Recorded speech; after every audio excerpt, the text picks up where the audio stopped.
Welcome! I'm so happy that you're joining me today as we talk about helping our reluctant writers. I'm Cassie Smith, the teacher author behind Thrifty in third grade. I'm thrilled you're here today so we can discuss this very important topic. I've got our agenda posted right here on the screen, and as you can see, it's very straightforward. If you've attended any of my other PD sessions, you know I am not about the fluff. Your time is valuable, and the fact that you are here in your own time shows your level of dedication. So I like to get right to it. Today we're going to be talking about why students are reluctant to write fiction narratives.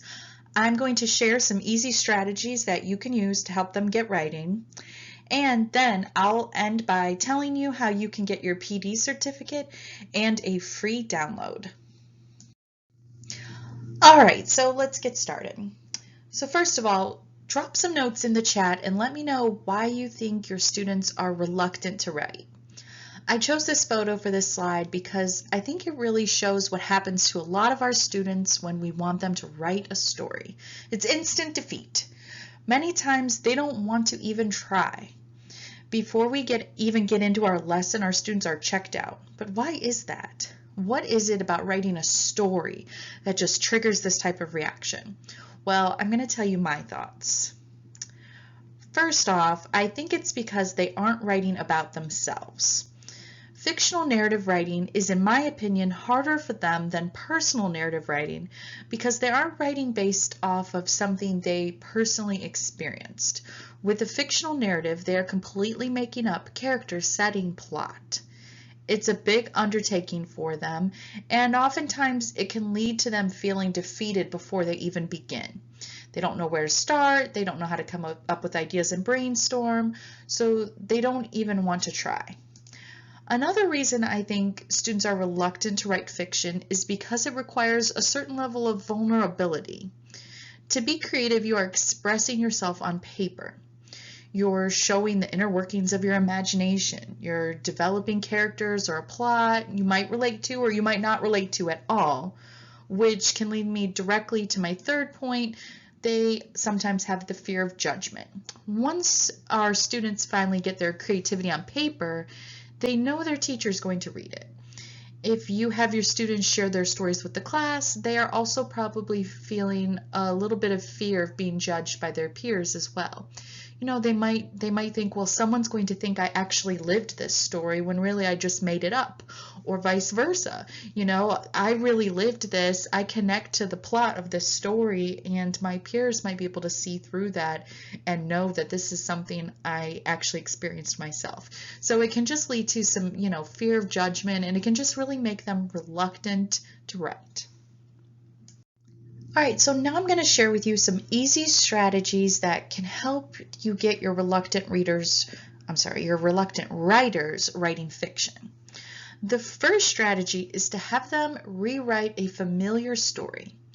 Instead of starting completely from scratch, have them put their own spin on a story they already know.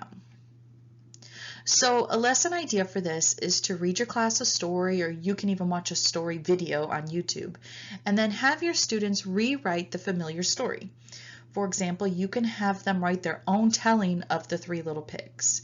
Tell them to add their own details and make any changes they want. In this situation, they're still writing, they're still being creative, but they aren't having to develop an entire plot on their own. Your students, they're really able to think about how they would tell this story. And you might feel like, well, that's just retelling, but you're not telling them specifically how to tell the story. So there's still a lot of options and places where your students can be creative and really write this and make it their own. Strategy number 2 is to have your students finish a story that you begin. To do this, you can either narrate or write out the beginning of a story and have your students continue it. For this strategy, I recommend doing more than just a simple writing prompt. I would actually start a story for them. I wouldn't just give them a writing prompt that says, write about a character who has a fun day at the beach. I would begin a story. once upon a time, da da da da da, and then all of a sudden this happened, and then they have to finish the story, tell what happens next, work through the plot, and you'll see so many different stories from the same beginning of a story that you give your students. They will take it so many different ways, and you'll really be able to see their creativity shine as they finish a story that you began for them.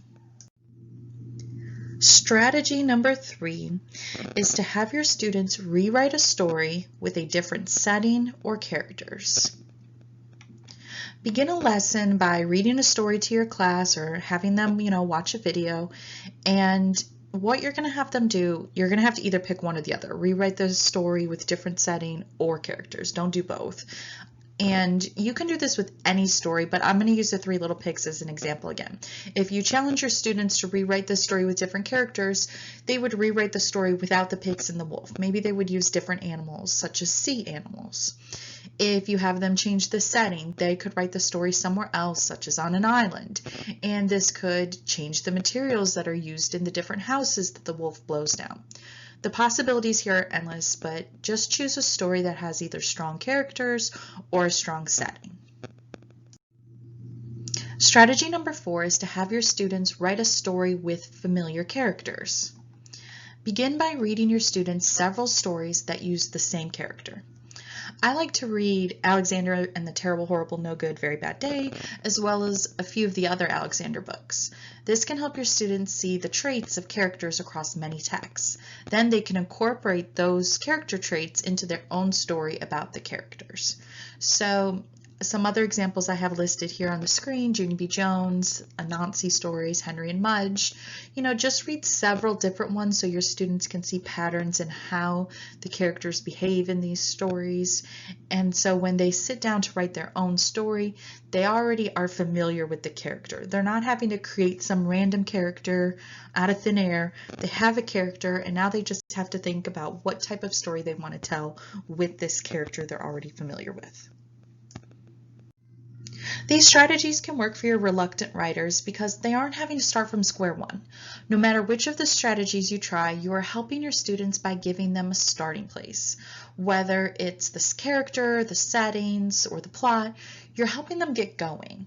And secondly, your students won't need to feel vulnerable or judged with their writing if everyone in the class is writing similar stories.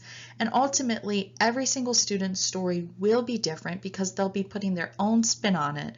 But this is just a really comfortable place to help them get started. I'd love to hear any ideas you have for helping your reluctant writers. You can leave some ideas in the chat. After this workshop wraps up, I'll be emailing you this presentation so you have your own copy. At the end of the presentation will be a PD certificate that you can type your name directly onto it, as well as today's date. But please be sure that you download and save the PDF to your computer before you attempt to add your name and the date. It won't work if you try to type on it from the temporary download file. You won't be able to edit it until you've saved it. Additionally, I'll have the free download in the PDF, as well as some links to additional resources that you can use to teach fictional writing.